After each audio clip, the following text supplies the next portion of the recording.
Hello, I'm Philip Chase. Welcome to my YouTube channel on the best of fantasy. Today's video is going to be about Steven Erikson's Forge of Darkness. This is the first book in his Kharkanas Trilogy, which is as yet incomplete. The second book is out and I will be reading it later this summer. Very much looking forward to that. And of course, I'm eagerly awaiting the publication, like many other people, the publication of the third book in the trilogy. Now, perhaps Steven Erikson is best known as the author of the Malazan Book of the Fallen.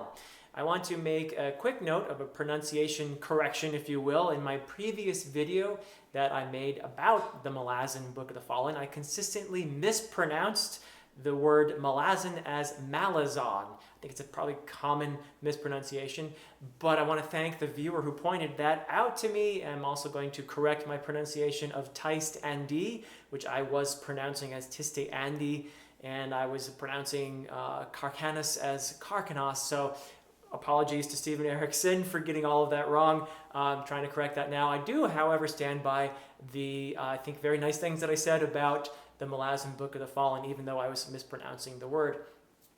So I wanted to read Forge of Darkness to start the Kharkanas Trilogy in an attempt to get a better grip on the Malazan Book of the Fallen. This was a series that I absolutely recognized the brilliance of, but having a hard time in some ways understanding some of what was going on, not just because of the complexity of the world building and the large cast of characters, but I think it's the perspective that Steven Erikson takes in his writing, which is kind of different from almost any other fantasy writer that I know of.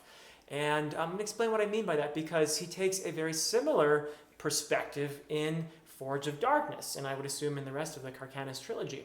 I also want to say that I definitely did get what I wanted. I think I have a better understanding now of some of the background to the Malazan Book of the Fallen, but I got really so much more. This is an amazing story in its own right. So let me talk about that perspective thing. There is no one protagonist or group of main characters that we follow along here, just like in the Malazan Book of the Fallen. As the poet Galen says, he's our narrator, if you will, in the sort of a frame narrative to the story. Galen says there are no singular tales. Also, there's the painter Kadaspala's attempts to capture individuals and knowing ultimately the failure of art. So it is probably no coincidence that both Galen and Kadaspala blind themselves at a certain point. And this is in part perhaps an acknowledgement of the failure of art, or of art as a conveyor of truth. A story or a portrait is really a lie of a sort. It's a lie that we tell to impose order on a chaotic world, to give the illusion that an individual life has a story. It's an assertion, art and storytelling, that a life, an individual life, is something that has some sense to it. More than any other author, Erikson acknowledges this by denying us a protagonist or a group of main characters. Thus, he defeats one of the common expectations that we have in storytelling and certainly in fantasy, that there be a protagonist, that there's some individual who's more important than the events taking place around him or her. Not so in Erikson's writing. Another author might have made probably Anomander Rake the hero of the story. And in fact, in Forge of Darkness, while Anomander is clearly a character of great importance, and we learn a lot about him by the other characters' reactions to him, he is certainly not a main character. In fact, he's never even a perspective character, and that's probably deliberate on Erikson's part, because he thereby preserves some of the mystery of this character. So we really see ourselves not in one character, but in all of them. And at times they're venal and ambitious. At other times they're empathetic and generous. And if you think you know a character from one scene, just wait long enough, particularly if we get that character's perspective, because you're going to be surprised. Your view of a particular character is always shifting. There's a real complexity to these characters. And you'll find yourself rooting for many of them who are in opposition to one another, which is a hallmark of some of the greatest writing. And there's also the Azathanai, or the gods of this story, who are really, just as in the Malazan Book of the Fallen, in Forge of Darkness, the Azathanai are really not that different from the rest of us. They're certainly mysterious and their origins are never really explained. However, they are like us in our isolation and in their struggle to preserve the delusion of their individuality. It's like this. So Grizin Farrell, one of the Azathanai, one that we don't really meet in the Malazan Book of the Fallen, but we get to see him and hear a fair amount.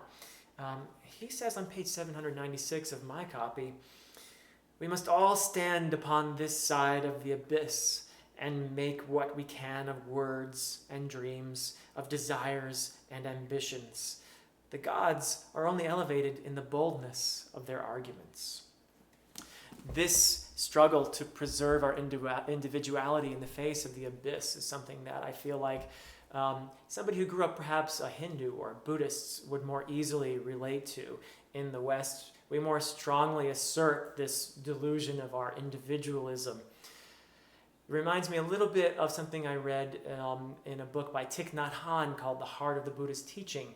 I'm not a practicing Buddhist, but I found this really fascinating, the idea that an individual is probably a fairly common conceit, but an individual is more or less like a wave on the water, riding on the surface of the water, feeling that it's an individual, but that is a fleeting wave, of course, and inevitably it will return to the water.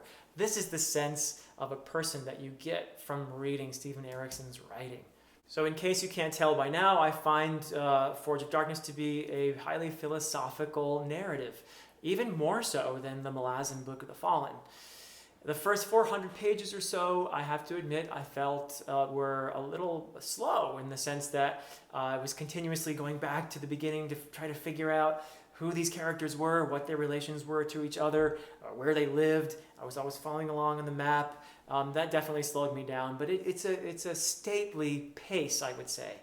Although there are some really amazing, intense revelations along the way. Also, the dialogue tends to be stylized and pretty archaic. The majority of the characters are noble Taist, and they all seem to speak in a very similar manner.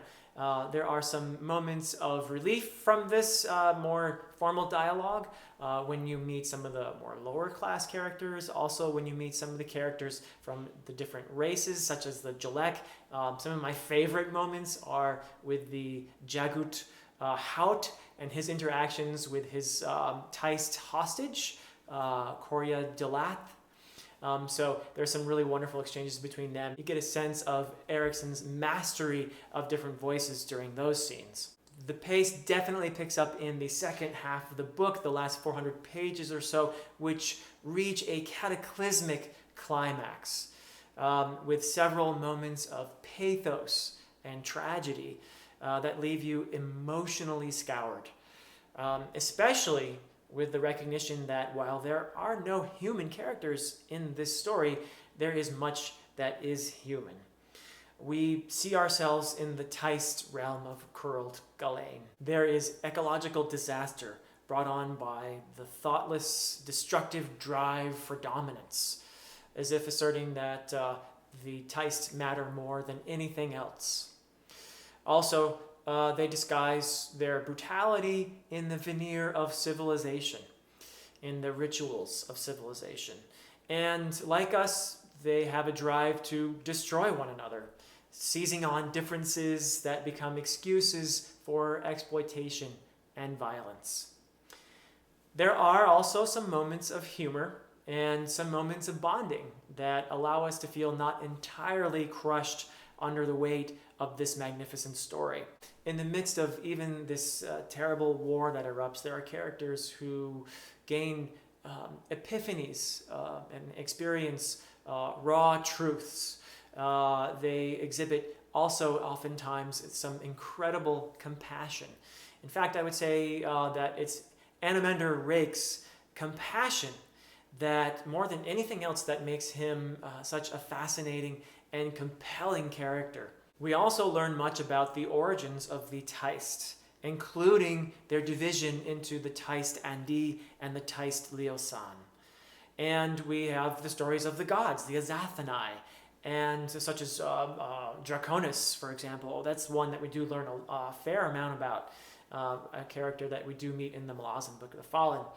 And we have the origins, if you will, of magic, which, I think Erikson is definitely on the side of what Brandon Sanderson calls soft magic. In other words, there's no attempt to explain in detail how magic works. And I think this is something that I think this is probably an individual thing, but personally, I like this. I like that Erikson preserves a sense of wonder and mystery around magic. And the gods, the Azathanai, who are not sure if they're gods or not, but they're interesting. And there are some very loved characters from the Malazan Book of the Fallen that you learn more about. They gain layers of depth due to their appearance in Forge of Darkness. And some that you probably won't even first recognize as characters in the Malazan Book of the Fallen. The centuries have taken their toll on these characters. And when you meet them in the Malazan Book of the Fallen, they are perhaps very different. In summary, it's not an easy read. It is complex, it's deep, and this is a story that gnaws at you for a long time, and it even gave me some really weird dreams, I have to say. It's an incredible journey that left me feeling in awe and a bit transformed, like the best literature always seems to do. Forge of Darkness is, for me, yet more evidence of Steven Erikson's brilliance as a writer. And I am definitely eager to continue with the second book of the Kharkanas Trilogy, and even more excited to begin my reread of the Malazan Book of the Fallen, as I feel like I'm getting a better understanding of where this author is coming from. So next week I'll be continuing to discuss more fantasy, and I absolutely hope you will join me then. Please, if you like this sort of content, consider liking and subscribing. I'd also love to hear your thoughts on Steven Erikson's Forge of Darkness or the Malazan Book of the Fallen in the comments. So please do leave a comment, and thanks very much for watching. Until next time.